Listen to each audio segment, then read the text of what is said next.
In this video, I'm going to show you how you can download Discord and create an account for the first time.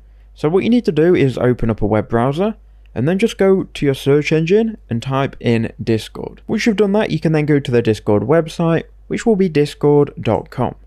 Go ahead and click on that. It should be #1 result in Google. Once you're on Discord, you can then scroll down and click download for Windows. That should then download the installation wizard for Discord. If you're on Chrome, you'll be able to see it in the top right hand corner. If you're on any other browser, it should be in your downloads folder on your computer.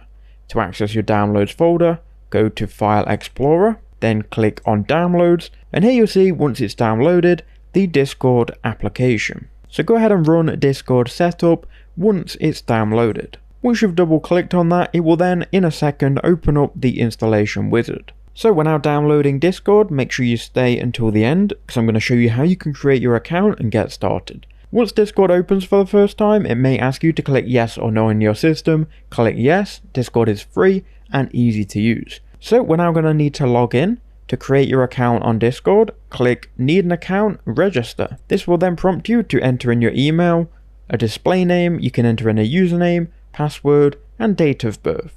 Once you've done this, you can then click Create Account. It will then ask you if you're human. You may need to complete a CAPTCHA. Now it will take us into Discord. We will need to go ahead and verify our account. So they are going to send us an email, which we can go ahead and click on. This will then verify our account once we've clicked verify through the email. Now you're in Discord, you can go ahead and add people.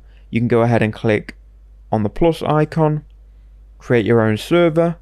You can also go ahead and join other people's servers by clicking invite links.